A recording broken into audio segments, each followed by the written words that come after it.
Welcome back. This is part 2 on making maple syrup. In this video, we're going to head back into the woods, gather up some sap. I'm going to show you our setup on how we're going to boil it down. We're going to go ahead and go through the filtering process and then jar it up. So all I have here is a 5-gallon bucket to collect the sap in. I'm just going to go ahead and take the bags off the trees that we hung in part 1. You can see I had to cut a little slit in the bag. I'm going to talk about that here in a little bit. You can see here I'm kind of pouring slow, kind of trying to keep that ice in the bag. There's a little bit of debate on this from what I've read. I'm just going to go ahead and leave it in the bag and dump it out on the ground after I get as much sap out as I can. That should help speed up the evaporation process later.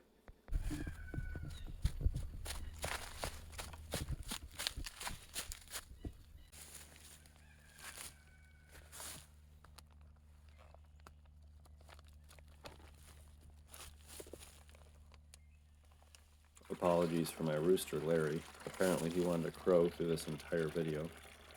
He's a good rooster though.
I just wanted to mention one little tip if you're using this type of bag. This specific one, I realized while I came to collect some sap that where the tubing goes into the top there, it's kind of like a check valve. It allows sap to go into the bag, but you can't really pour it back out. So in order to get the sap out of these bags, you actually kind of have to cut them.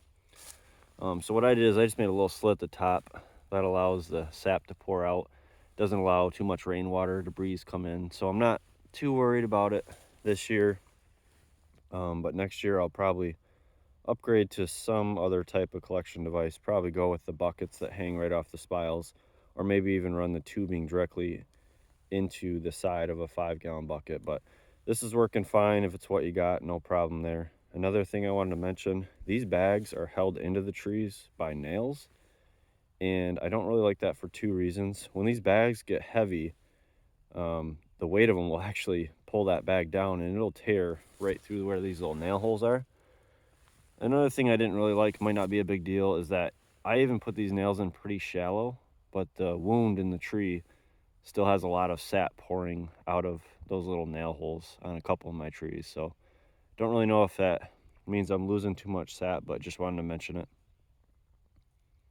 And once you've collected some sap, it's finally time to boil it down. I'm going to be doing about 5 gallons of sap today. Again, this is my first time trying it out, see how it goes. I got a little roasting pan there, electric, going as the warming pot. It's obviously helping steam some of it off as well. And then I'm just doing the turkey fryer method. I got about, 2 to 4 inches of sap down in the bottom there. That's just kind of starting to boil a little bit. I plan on adding about a bowl full out of the warming pot here into the fryer as needed as it boils down. And then we'll catch up when we get closer to it being syrup. All right, well, this has been going exactly 2 hours. We got everything out of the electric roaster. I slowly added it into here as we got down to a couple inches in the propane fryer. Got down to a couple inches in there. You can see it's starting to turn brown a little bit. So pretty soon here, we're gonna go ahead and take it inside, transfer it over to a smaller pot.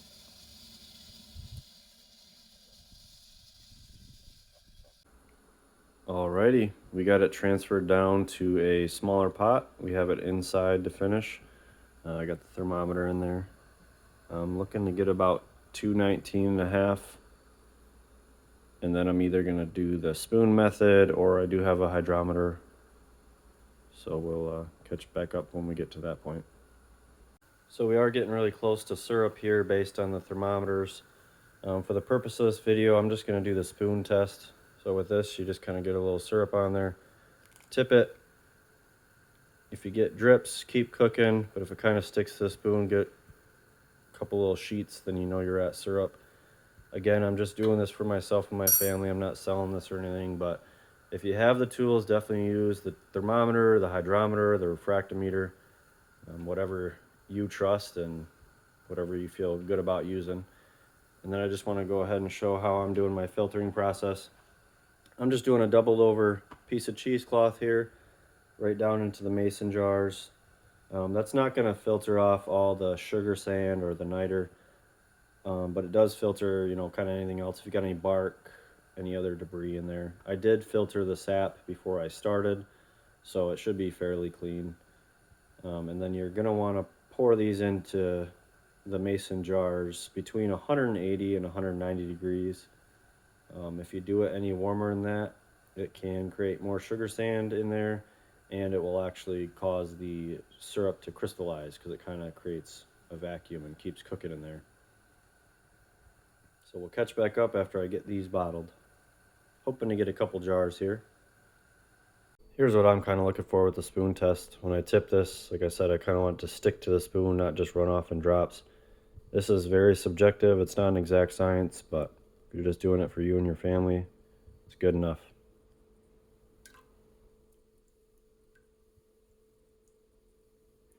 See how it kind of sticks there. And here's the finished product.